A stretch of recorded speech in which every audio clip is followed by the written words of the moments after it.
Bueno, hola a todos, mi nombre es Andrea, yo soy Plastic Simulation Engineer en Cybridge, somos molderos, estoy recién cambiada de trabajo, antes estaba en PTM con aquí esta persona presente, y ese es el enfoque que justo les quiero compartir, que estamos como muy apegados a Molflow y a que esto sea algo de lo que conocemos, y lo que conocemos radica mucho en la experiencia de dónde estamos. Y realmente el mundo es mucho más grande de lo que pues estamos en nuestros como rangos de trabajo. Yo vengo de una empresa de altísimo tonelaje, 2.400 toneladas, las máquinas grandes con modificaciones en los usillos para pues poder tener plastificaciones más grandes.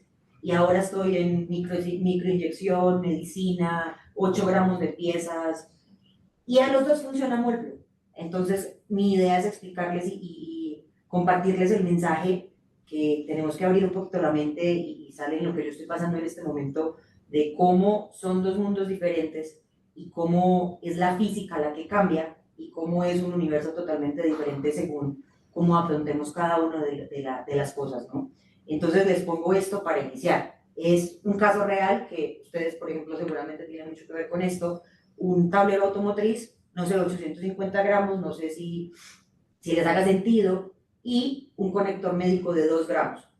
Ambas son piezas de inyección, ambas son piezas que no tienen cómo solucionarse igual. Ambas son piezas que tenemos que afrontarlas de manera en la que nos convenga cada una de las cosas. ¿Por qué? Porque el tablero automotriz tiene restricciones que probablemente la pieza médica jamás va a tener, y lo mismo al contrario. Entonces son físicas diferentes, desafíos diferentes y soluciones diferentes que nos tienen que posicionar a nosotros como tooling, como molderos, como el desarrollo final de la pieza, pues que cada uno priorice lo que pues más le importa, ¿no? Y en este caso yo también les quiero dejar como un mensaje, y es algo que seguramente les ha pasado. Muchas veces somos poco empáticos con el otro. Muchas veces estamos como resultados de valores que no entendemos, que los valores que estamos dando pues terminan siendo un problema que le va a generar trasnochos a alguien. Entonces, si tú dices que la pieza aquí en simulación da, no sé, 25 segundos, pero es imposible que te des 25 segundos en la vida real, ¿qué responsabilidad tienes en ti como profesional que lo estés diciendo? Entonces, aquí tenemos que ser pues reales y tener, como dicen aquí en México, acolchonados, pero acolchonados de una manera sensata en el software, para el tooling, para el proceso y para el cliente final, entendiendo que hay cambios de materiales, entendiendo que si tienes reciclados vas a tener más problemas y como todo eso en general, ¿no? Entonces, se entiende la diferencia. ¿Qué consideramos que es bajo tonelaje?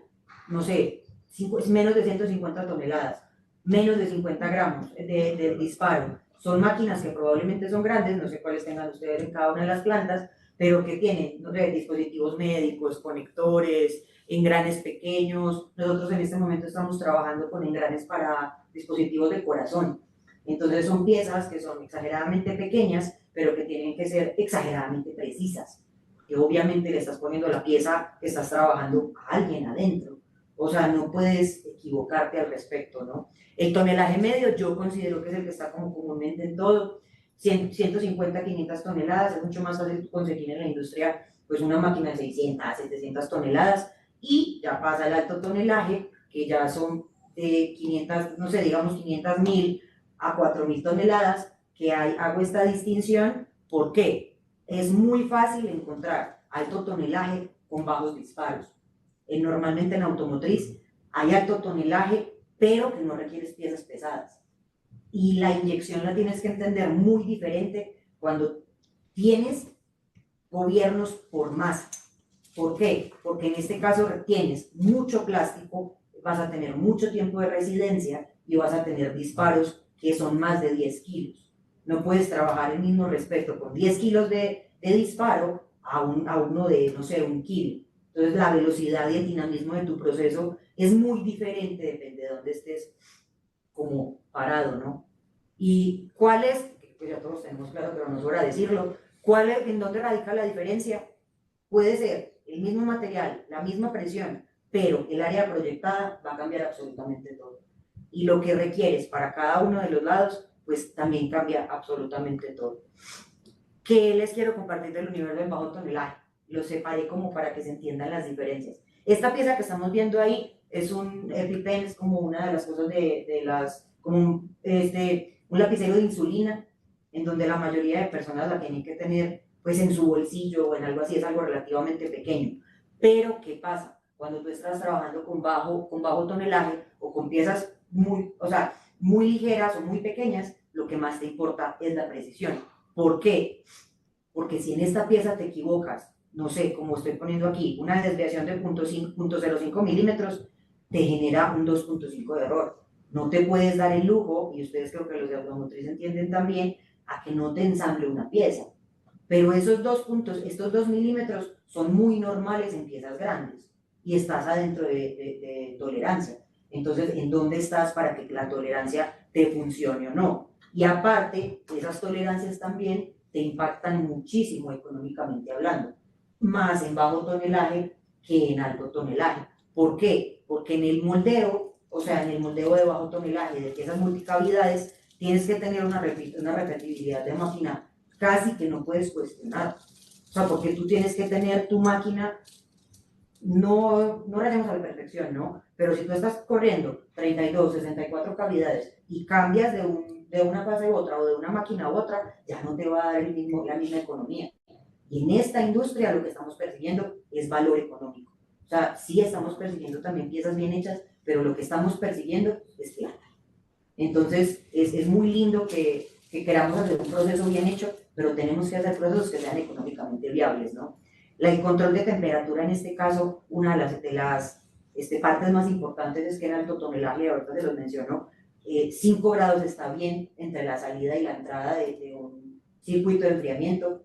En este caso, no. Tú puedes tener máximo 1 grado de diferencia entre entrada y salida de los moldes, y entre los balances de cavidades no puedes tener pues un 1% de variación. También la eficiencia es algo que cambia porque en bajo tonelaje no puedes tener, o sea, un ciclo de 20 segundos ya es un ciclo largo para piezas pequeñas. Si tú tienes 20 segundos ya te estás excediendo un poco. Entonces vas a sacar, no sé, 300, 700 piezas hora, que no es normal en una de alto tonelaje, en algo de 20 kilos, que tú saques 700, a no ser de que tengas unas máquinas inmensas, ¿no? Entonces depende de que sea. También es en multicavidad en bajo tonelaje, de 16, 4, 8, 16 a 128 cavidades, es producción masiva, tiene bajos costos en material o pieza, porque pues por pieza no te cuesta mucho, y aparte el costo de energía también es bajo, porque tú estás sacando en máquinas que no son muy grandes y que no te sacan tanto hora hombre, muchas piezas. Entonces es económico, o sea, en este caso, esta industria, por más especializada que esté, aunque en la médica, aún estando en la parte médica, igual estás percibiendo como pelear por centavos, por decirlo de alguna manera. Y aquí les presento un ejemplo. Es una tapa de una botella, la tapa de la botella pesa 2 gramos, el tiempo es de 6 segundos, y son 32 cavidades. ¿Qué pasa? Si se mejora un segundo, o sea, de 6 segundos a 5, tienes 16.7% más de producción. Eso al año son 15 millones de piezas. O sea, que esas 15 millones de piezas, si la pieza es $0.05, estás ganando más por un segundo, $750,000 al año. O sea, eso es raya en el $1.000.000 de mejora. Entonces, ¿qué pasa? Un segundo es igual a esa cantidad de dinero. En bajo tonelaje, la conclusión más grande es que cada décima de segundo lo multiplicas por millones, en este caso de dólares. Entonces tú tienes que ser muy estricto como ingeniero de tooling, como ingeniero en parte del proceso, porque sí estás persiguiendo mucho dinero por décimas de segundo, que es muy difícil que esas décimas de segundo te representen algo en alto tonelaje. ¿Qué pasa también en bajo tonelaje? Normalmente el material es más exigente cuando las piezas son pues de alta exigencia, digámoslo así. Tienes materiales de ingeniería, es muy difícil que tengas reciclado porque en parte de automotriz es muy difícil meter reciclado y en parte médica es prácticamente imposible, igual que en comida, por ejemplo, que tienen que ser materiales FDA, y en este caso la trazabilidad del lote es crítica, o sea, no te puedes equivocar en el lote, tienes que tener garantía de eso, porque de nuevo les digo, no puedes no tener claro qué le estás metiendo al corazón de alguien, por ejemplo. O no sé, hay cosas que tienen las cirugías que son donde agarras las inyecciones. Eso tiene que ser con su lote, con todo, y tú tienes que saber que si algo pasó y te van a culpar a ti, como cliente en este caso, o sea, nuestros clientes en este caso, tienes que saber explicar que la trazabilidad es correcta. Y también se usan aditivos especiales. El costo del material es muy alto, el secado es crítico, porque en este caso 1.1% de humedad puede generar rechazo porque pues, son materiales higroscópicos. El cambio de material requiere obligatoriamente una purga exhaustiva, porque normalmente materiales reciclados no requieren una purga exhaustiva, y tienen protocolos de validación que son un poquito diferentes a los automotrices. O sea, los automotrices tienes como, obviamente es mucha exigencia también y tienes que cumplir todos los Core Tools, pero en este caso hay un protocolo que se llama IQ, OQ y PQ, que son los protocolos como que corresponderían a las Core Tools en el automotriz, en la parte médica. Y ya pasamos al alto tonelaje. ¿Qué pasa con el alto tonelaje? Y de donde vengo, y aquí en medio lo puedo decir muy claro, lo más complicado es el llenado. O sea, es muy difícil que en este tipo de piezas puedas llenar. ¿Por qué?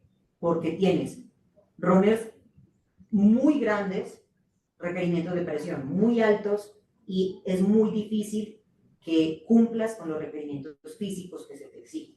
Entonces tú tienes que tener mucho balance porque no tienes nunca un solo punto de inyección. Normalmente en pallets plásticos, por ejemplo, tienes coladas de 8, 14, 16 puntos de inyección que tiene que estar muy bien balanceado el molde para que te llene de todo, ¿cierto? ¿Cuál es el desafío? Igual, el llenado, las distancias, lo último que llenas es muy lejos, entonces mientras más lejos llegues del punto de inyección, vas a perder presión, vas a acumular temperatura, también vas a perder temperatura en el enfriamiento, entonces ¿cómo lo haces? También la comparación de la relación de flujo-espesor o del largo de la pieza, de la distancia de flujo con el espesor. Típicamente en bajo tonelaje tienes 150 a 1 y en alto tonelaje tienes más de 500 a 1. Entonces lo que requieres en cuestión de frijoles, o sea, la parte de los chiles y todo, pues cambia muchísimo, depende de lo que necesites, ¿no? ¿Qué pasa esto? Lo que les decía. Si tienes piezas que son 1 metro de diferencia de flujo, o sea, tu punto de inyección, y a 1 metro de lejos, puedes tener pérdidas de temperatura de 15 a 30 grados.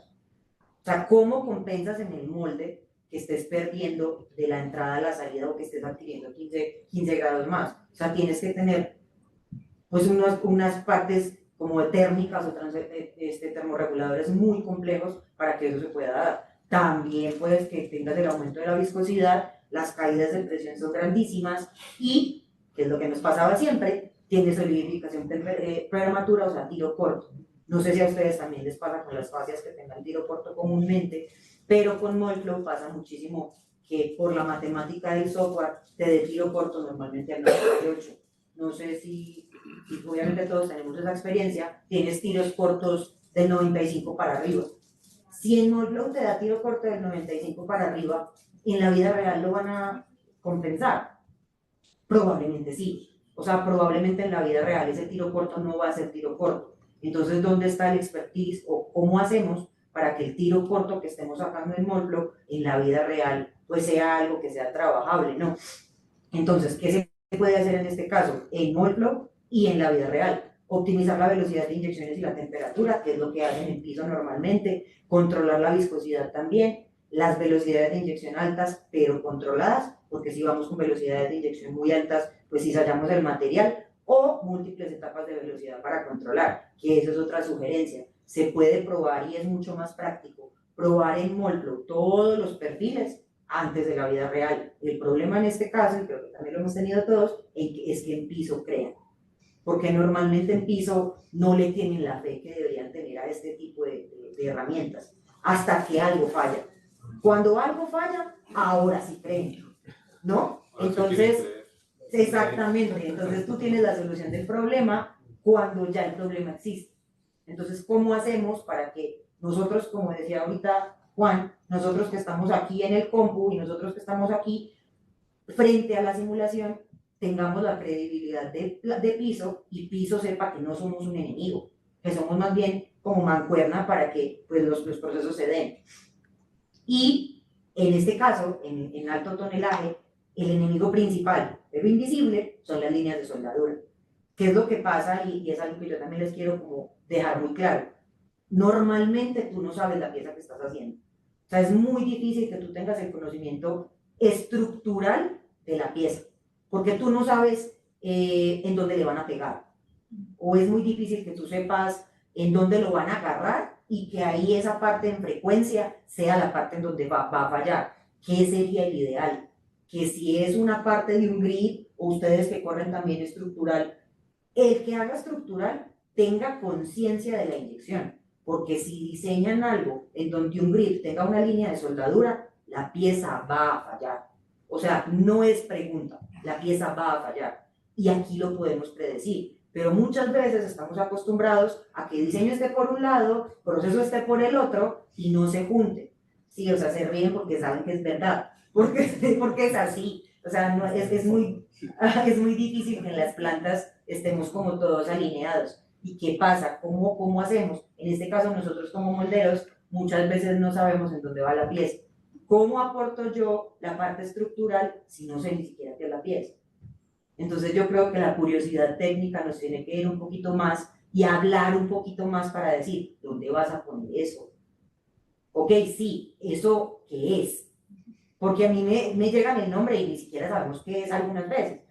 Y bueno, porque ocurre también la parte de las líneas de soldadura. Mal entrelazamiento molecular es posible de ver en Molflow. Aires atrapados también es posible de ver en Molflow. Con un poquito de pericia, porque ahí tienes que saber en dónde los aires atrapados no te convienen. Y orientaciones, ¿qué es lo que pasa? Yo les comparto en este caso. Sí, por experiencia, hay, cuando trabajen con fibras en Molflow, vean siempre el núcleo, porque muchas veces la forma en la que se orientan las fibras, lo que requieren ustedes es el núcleo y no la piel. Entonces, si tienen piezas muy largas y muy delgadas, ejemplo las fascias, lo que les importa es el núcleo en Molflow, que muchas veces uno como que no le da la responsabilidad suficiente a los resultados, pero están ahí, solo tú no sabes que lo necesitas ver. Entonces tú estás viendo la piel y la piel es lo que pues tú ves al físico cuando ya tenga la pieza final y resultó que la piel no te importaba. Entonces también es revisar todo evitando problemas. Ah, bueno, ¿cuáles son las estrategias de mitigación también? En el diseño del molde, siempre en alto tonelaje, probar reposicionar puntos de inyección. No siempre más puntos de inyección es mejor. O sea, hay que quitar esa idea, porque muchas veces encuentras flujos en alto tonelaje y el encontrar flujos te sube la presión. Entonces tenemos la idea que más puntos es mejor porque nos tenemos menos presión. No es cierto. No es cierto y pruébenlo antes porque si tienen, ejemplo, 2 puntos aquí y encontraron un flujo mucho antes de que los otros se les acaben, ya tienen 1000 toneladas más. Y entiendo que es contrasentido, porque entiendo que la lógica es otra, pero hagan el intento y no se dejen engañar, porque más es mejor en este caso. O sea, no. Y modificar la geometría también para redirigir el flujo. Si tienen la posibilidad de hablar con el diseñador y de modificar la pieza, muchas veces la solución no está en proceso, sino en la pieza como tal, en la naturaleza del diseño. Porque nosotros, por ejemplo, antes con, sin decir nombres, una automotriz, trabajamos con... No, no son ustedes. No fueron ustedes. Pero sí te veo. Trabajamos con una pieza, un housing, que siempre la solución estuvo clara. O sea, la solución estaba en diseño. Y diseñaron la pieza para que naturalmente se torsionara. O sea, para la pieza por naturaleza se hacía así. O sea, la veías y era así. Pero es muy difícil que tú le digas al cliente o que le digas, no sé, a quien sea que era, mira, lo hiciste mal. Nunca te va a creer, nunca te va a entender. Y por más que se lo muestres, estamos persiguiendo 2 milímetros de deformación. Diseñaste para que no te dieran los 2 milímetros. Pero pues estamos a veces persiguiendo imposibles. Pero si podemos desde aquí ver cuál es la realidad, pues es lo mejor que se puede hacer. Y lo que decía Jano ahorita también es muy importante, secuenciar. O sea, secuenciar las válvulas, entiendo que los hot son mucho, o sea, es mucho más costoso poner válvulas, pero a veces hay que convencer a la gente que es mejor valvular que tener los problemas que te representan los fotones al final, porque resultas teniendo más, incluso más consumo en colada que en pieza, y es lo último que quieren, porque ni modo que la colada te vaya a consumir más, que sí puede pasar, y hay ejemplos claros en donde no estás teniendo un aprovechamiento efectivo de la presión. Y también la deformación inevitable. Es imposible que una pieza no tenga warpage. Eso es lo primero que tenemos que entender. O sea, nunca vamos a perseguir un cero. ¿Cuál es el valor que es adecuado para el proceso, para nosotros como aquí, y que no estemos diciendo o persiguiendo algo que no va a ser alcanzable? Porque, por ejemplo, si ven eso de arriba, obviamente no está bien. O sea, es bastante claro que es demasiada deformación. Si ese material, por ejemplo, es hecho con polipro con fibra, si le cambias a polipro con no sé, con fibra, con talcos, te va a deformar diferente. Y eso en Mold Flow es cambiar un material. Es como decía el compañero de ahorita, Juan, a veces hay que hacer muchas iteraciones para tomar las decisiones correctas. Y sí, a veces es, ok, necesito la respuesta ya. No, de pronto es de la de mañana. De la de mañana estoy más segura. Nosotros decíamos antes, pones la cabeza en la guillotina por el resultado. No. O sea, si es esto, no pongo la cabeza en la guillotina. Espérame, corro otro material y estoy segura.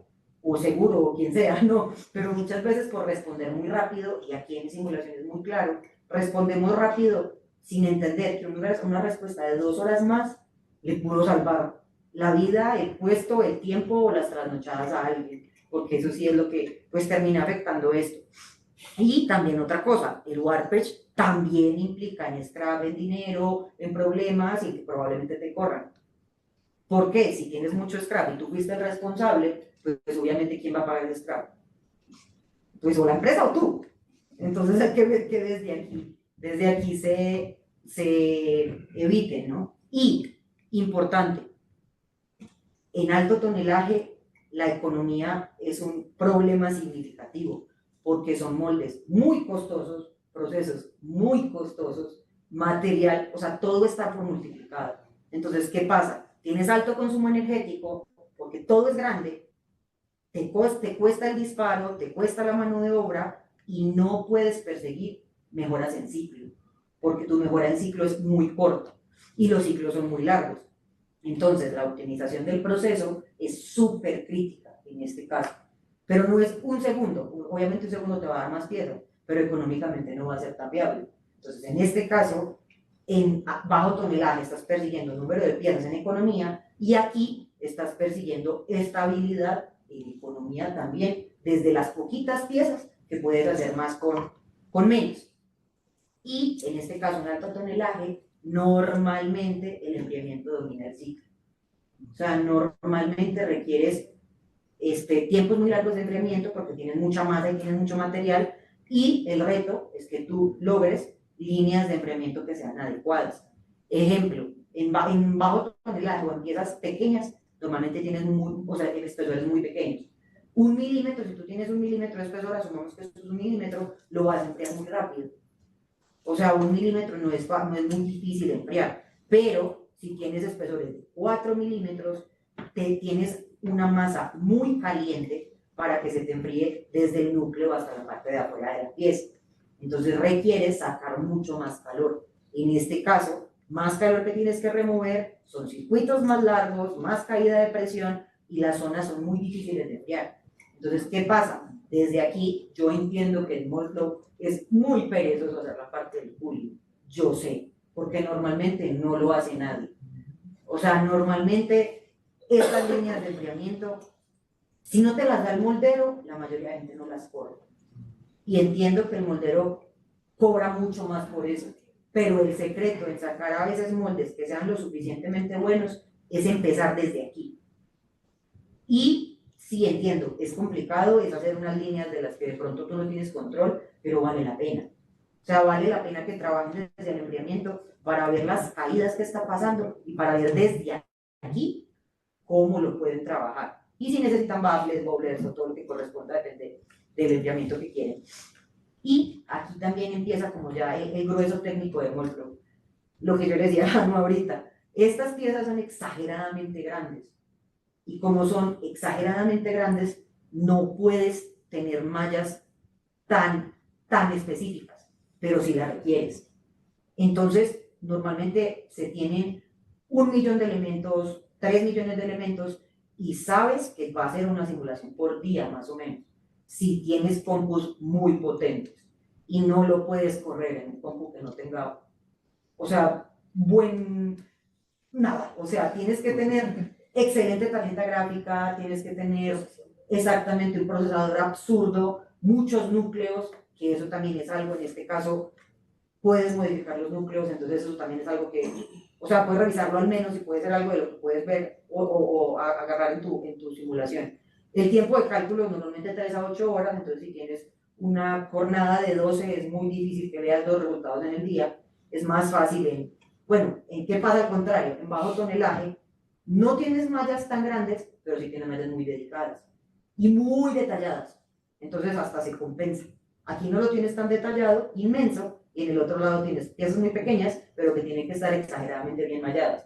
Entonces como que se compensa en los dos lados. Aquí quise hacerles es mucha información, yo sé, lo siento, pero es importante, creo yo, que vean la comparación. En bajo tonelaje normalmente puedes o debes mallar solo en 3D. En alto tonelaje normalmente es más en dual, por el tamaño de la malla. La densidad de la malla en bajo tonelaje normalmente es alta y detallada y en alto es media. El tamaño de elemento normalmente en bajo tonelaje máximo 5, excediéndote un poco depende de la pieza. Y en alto tonelaje puedes tener incluso de 12 y ya estás mallando bien. Obviamente entendiendo que lo tienes que revisar, tienes que ver de forma crítica tú como analista qué es lo que estás haciendo. Los elementos totales, depende de la malla en bajo tonelaje, puede ser 200, 800 mil, hasta 1 millón o más, depende de lo que requieras. Es normal que en alto tonelaje, en piezas grandes, nunca tenga menos de 1 millón. O sea, tener 1 millón ya es poquita para alto tonelaje y para piezas grandes. La relación de aspecto tiene que ser de 5 a 1 normalmente en bajo tonelaje. En alto sí es la cuestión de revisión. La precisión en la temperatura del molde de las salidas y las entradas en el cooling normalmente en alto es 5 o en alto tonelaje normalmente uno da 5 por bueno, en bajo tonelaje no puede ser menos de 1 o más o menos 1. La rugosidad de la superficie normalmente en bajo tonelaje es especificada y en alto no. Las condiciones de frontera en el bajo son simples, en el alto sí son complejas. Tú tienes que tener muy claro insertos, si tienes sliders, si tienes toda la parte que tienes que representar en el molde. Los circuitos de enfriamiento, en este caso, por ejemplo, en Cybridge manejamos mucho las cubetas de pintura. Esas cubetas de pintura tienen enfriamientos muy complejos, porque son enfriamientos que tienen que seguir el diámetro de la pieza. O sea, tienen que seguir como tal para que la pared, hagamos de cuenta que esta es la pared. Esta pared tienes que recorrer todo así completo. Entonces tus circuitos son circulares. O sea, tus circuitos tienes que hacer en este sentido. Normalmente las piezas que son más grandes no necesitas ese tipo de enfriamiento. Necesitas cavidades pequeñas probablemente que se le tiene que meter baffles que sí son complejos, pero que requieren el inserto pequeño como ser enfriados y ya. Los gates normalmente son 1 y 2 en bajo porque la pieza es muy chiquita y en alto tonelaje las tarimas pueden tener moldes de stack de 24 puntos. 16, 18, no sé, 14 arriba y 12 abajo, depende de cómo sea la pieza. Y los insertos metálicos y las zonas de temperatura normalmente sí son más en alto tonelaje. O sea, sí los requieres por obligación. Y para terminar, no sé si alcancen a ver, es muy chiquito, pero lo siento, es lo que yo recomiendo, o sea, lo que yo les recomiendo depende de usar, para usar Moldflow, depende de lo que hagan, ¿no? Si la pieza, en cualquier dimensión, es de más de 500 milímetros, deberían usar Moldflow. ¿Por qué? Porque pueden predecir el wear, pueden predecir el cooling y las líneas de soldadura, muy importante. Y les estoy hablando para que les haga sentido, estas decisiones impactan en el dinero y en el ROI total del proyecto. O sea, tú tienes que ver si haces esto en tu proyecto qué va a impactar. Si lo haces al principio, probablemente el dinero, no sé, los $500.000 va a ser ahorro. Si no lo haces, si no lo tomas desde aquí, va a ser pérdidas. Entonces, ¿en dónde lo tenemos que ver? Ok, si ya lo hago, si ya lo reviso, eso va a ser algo que muchas veces pasa, que no se hace la cuenta de Molflow que aporta. O sea, no sabemos como tal económicamente hablando esto que aporta. Eso yo creo que es un trabajo que tenemos que hacer como usuarios en la planta donde estemos o donde estén ustedes. Si no se hace, no es que se hace, es que no se hace. Si lo dejo de hacer, ¿en qué afecta? Porque ya si todo está bien, nada lo van a cuestionar. Y si lo tienen, todo está bien, perfecto, salió. Pero si no está bien, ahora sí hay que tener culpables. Entonces hay que empezar a revisar qué de esto están afectando y qué es probable que sí sea mejor, ¿no? Si tienen geometrías complejas, si tienen múltiples espesores, si tienen, no sé, diferencias en una misma pieza de 2 a 5 milímetros, revisen esto también. Hagan críticamente hablando la revisión de espesores, porque la revisión de espesores les va a determinar si la pieza en el diseño está de forma correcta. Y eso es algo que en la experiencia que yo tengo no lo suelen hacer. Es mejor y les recomiendo mucho que sean muy estrictos en la revisión de la pieza, porque pueden ser muy buenos diseñadores, pero no necesariamente tener un vaciado correcto o tener que la parte del material como tal fluya correcto por dentro. Es horrible, los van a odiar probablemente, pero va a tener buen resultado, o sea, sí funciona. Si tienen especificación dimensional, automotriz, médica, no estoy diciendo que las otras fuera de eso no sean importantes o requieran también esa criticidad dimensional, porque también importa, pero si los van a revisar con CMMs o las van a revisar así o las van a poner sus piezas en algo que sea así, háganlo. Evítense problemas de luego, hagan cosas así. Material con fibra y talco, el talco ya lo están poniendo también, revisen lo importante, y la optimización del ciclo. Es recomendado porque no tienen que optimizar el ciclo, pero a fin de cuentas es más dinero. Entonces se recomienda también que corran todo en automático, como aquí mi gurú Lorena me enseña siempre, corran todo en automático y después que eso les hace sentido. Y después que de eso lo pueden hacer realidad y que de eso no. Entender primero el no. Ok, si no puedo dar un ciclo de, no sé, 25 segundos, ¿cuál es el óptimo que puedo perseguir? Y el óptimo que vamos a sacar aquí es el óptimo que se debe perseguir en piso, ¿no? Y las piezas simples, yo creo que es opcional, no es necesario, pero siempre es bueno tener el conocimiento de las cosas. Y yo como mensaje final, hay que ser muy empáticos. O sea, somos muy técnicos y perdemos como el hecho de que somos equipo y que tenemos que ser equipo. Y muchas veces somos como muy individuales. Y en este caso, esto es mejor no ser individuales, porque mientras más nos comunicamos y mientras más les decimos estos resultados a la gente que realmente le importa, más valioso lo van a hacer y más lo van a usar, porque no tiene sentido que uno corra algo y nunca se vaya a usar. O sea, por cumplir y ya, no, es una herramienta muy útil, pero muy útil para que le crean. Y está en nosotros como usuarios hacer que le crean.